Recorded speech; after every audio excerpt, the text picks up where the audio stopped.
Hey everybody, it's David Victor here from Boom Cycle Digital Marketing with another SEO teachable moment. And when I say another, I mean the very first one ever.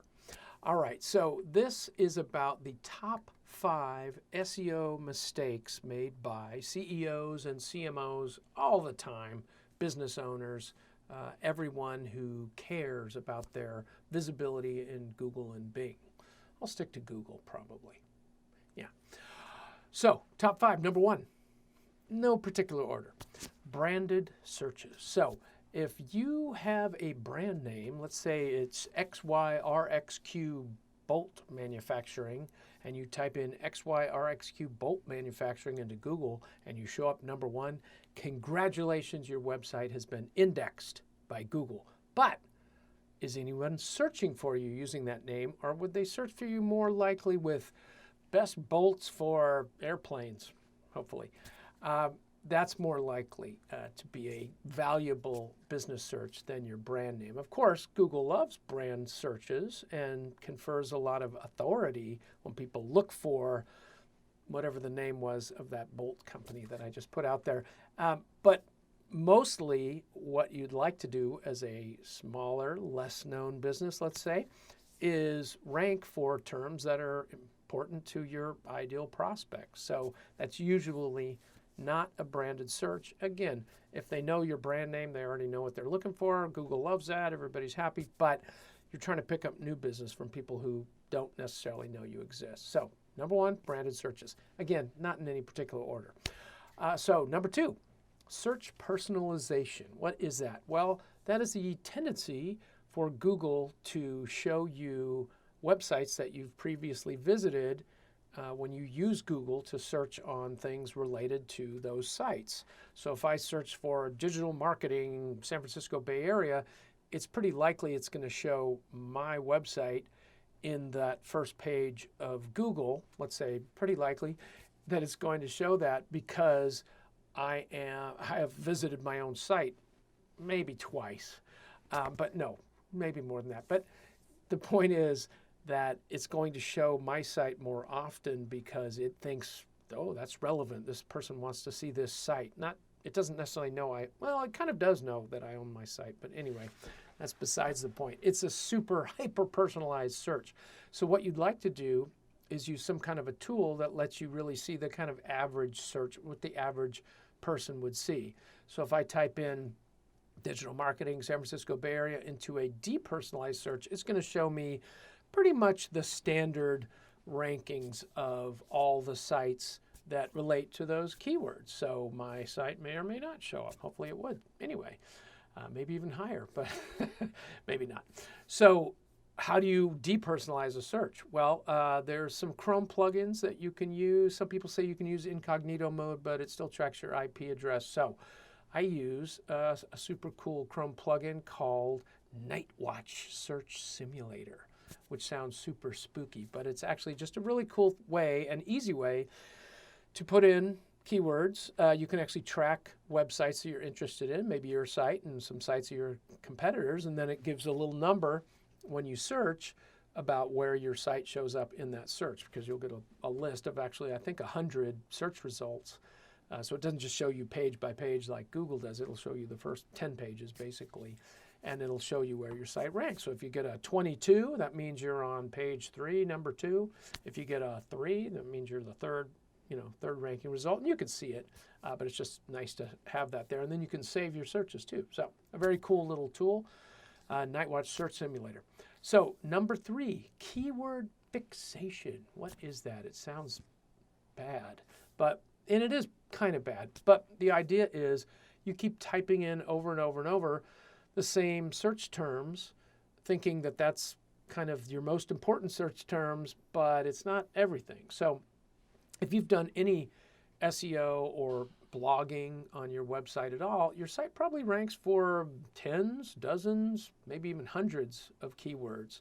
Like my site ranks for San Ramon, California, because I'm in San Ramon, California. So you probably have there's probably a lot more to your keyword universe than you're giving your site credit for. And if you end up ranking a page for some very specific term, well, that's great. That gets to my next point. about search volume, but the best takeaway of this keyword fixation is try to use a variety of keywords to look for yourself. If you're a credit union, look for auto loans near me or something like that. Don't just say credit union near me, something like that, because people might not even know what a credit union is.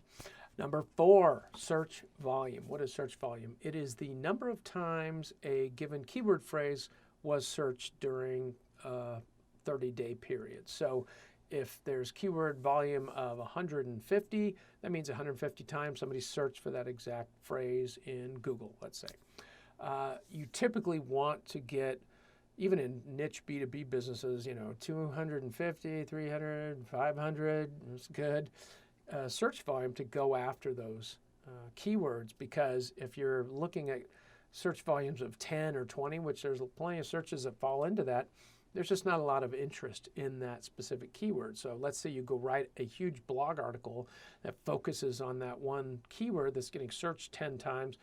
Well, you might get ranked for that, but not that many people are going to see it. Not that many people are searching for it, right? You're trying to create something that people are searching for. I mean, that's the essence of business, right?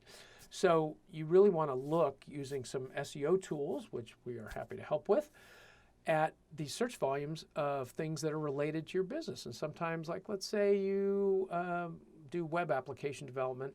Well, you might laser focus on web application development, but let's say web app development, dumb example, but the idea is you create a page that says web app development in the title, and somebody searches for web app development, and you say, well, we already have a page that says web application development. What do we need this web app development page? Well, you really are trying to spoon feed Google this exact thing. So you may not make a whole page of that. Maybe you'll use that as an H1 or an H2 on your service page or something like that. But the idea is you really want to have relevance for every potential kind of keyword, as long as it has good search volume.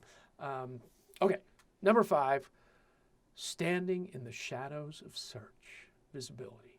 So what does this mean? It means there are companies out there that probably do similar things to what you do. Maybe they do a lot more different kinds of things than you do, but they also do what you do.